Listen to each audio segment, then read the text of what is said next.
My name is Robert. I'm 89 years old. I'm recording this because there's something I need to say out loud. Something I should have understood a long time ago. It's about my wife. Margaret. She died 6 years ago. And for most of those 6 years, I thought I knew what happened between us. I thought I understood our marriage, our life together, the way things ended. But I didn't. Not really. It took me until now, sitting in this house alone, going through her things for the 100th time, to finally hear what she was trying to tell me. And by then, of course, it was far too late. We were married for 52 years. That's a long time. Long enough that people assume you must have figured each other out. Long enough that I stopped questioning whether I really knew her. I thought I did. Margaret was quiet. She didn't complain much. She kept the house running, raised our 2 daughters mostly on her own while I worked long hours at the plant. She seemed content. Or at least, I told myself she was. I provided. I was faithful. I came home every night. I thought that was enough. And maybe, for a while, it was. But somewhere along the way, I don't know exactly when, something shifted. She started saying things I didn't quite understand. Little things. Like, do you ever wonder what it would have been like if we'd stayed in Boston? We'd moved from Boston to Ohio in 1978 for my job. It was a good opportunity. Better pay. I thought she was fine with it. Or she'd say, I used to paint, you know. Before the girls were born. I knew that. I'd seen her paintings once or twice, early on. Landscapes, mostly. She was good. But life got busy. Kids, bills, routines. I assumed she'd moved on from it. She'd mention these things in passing, while washing dishes, folding laundry, sitting beside me on the couch. And I'd nod. Say something like, yeah, that was a long time ago, or, we did what we had to do. And that would be the end of it. I didn't realize she was trying to tell me something. I thought she was just reminiscing. The last 10 years of her life, she got quieter. Not in an obvious way. She still talked, still asked about my day, still made dinner every night. But there was a distance. I chalked it up to age. To the girls being gone, the house feeling emptier. I thought maybe she was tired. I was tired too. One evening, it must have been about a year before she got sick, we were sitting in the living room. The TV was on, but neither of us was really watching. She turned to me and said, Robert, do you think we were happy? I looked at her. What do you mean? She didn't answer right away. Just looked down at her hands. Then she said, I don't know. I just wonder sometimes. I didn't know what to say to that. It felt like a strange question. We'd been together for decades. We had a life. Of course we were happy. So I said, we did all right, didn't we? She nodded slowly. Yeah. We did all right. And that was it. I should have asked her what she meant. I should have sat there and really listened. But I didn't. I went back to watching the TV. Margaret got sick in the fall of 2017. Pancreatic cancer. By the time they found it, it had already spread. They gave her 6 months. She lasted 4.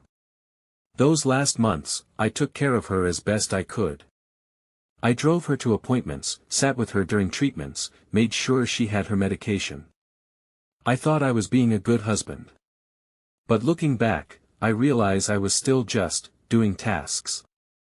I was managing her illness the way I'd managed everything else in our life, efficiently, quietly, without asking too many questions. She didn't talk much toward the end.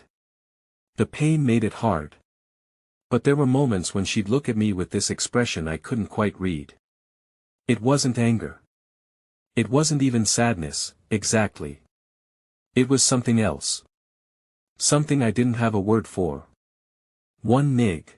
She died on a Tuesday morning in March. Quietly. In her sleep. I held her hand and told her I loved her, even though I don't think she could hear me anymore. And then she was gone. The funeral was small. Our daughters came. A few neighbors. Some people from church. Everyone said the usual things. She was a lovely woman. You were lucky to have each other. I nodded and thanked them. But inside I felt hollow. Not because she was gone, I'd prepared myself for that as much as anyone can. But because of what she'd said that night. I wanted you to know me. I couldn't stop hearing it.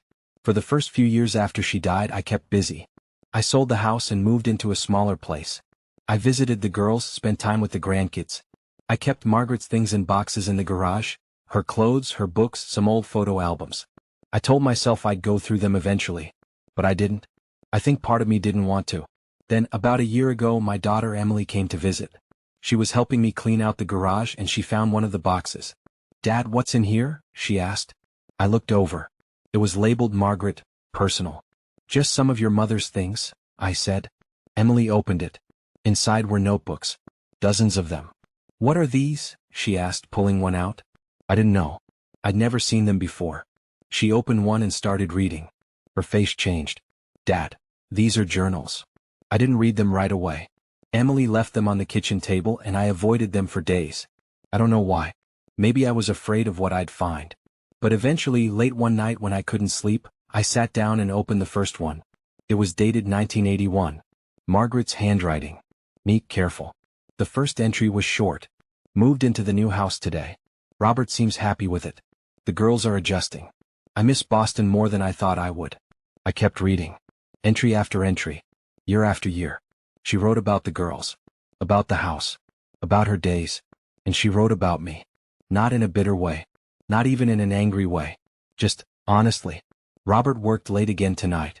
I know he's trying to provide for us. But sometimes I wish he'd just sit with me. Not to talk about bills or schedules. Just to sit. I tried to tell him today that I've been thinking about taking a painting class. He said that sounded nice, but I could tell he wasn't really listening. I didn't bring it up again. The girls are grown now. The house is so quiet. I don't know what to do with myself anymore. I feel like I'm disappearing and I don't think Robert even notices." I read for hours. Page after page of her life. Her thoughts. Her loneliness. And the worst part, the part that broke me, was realizing she'd been trying to tell me all of it.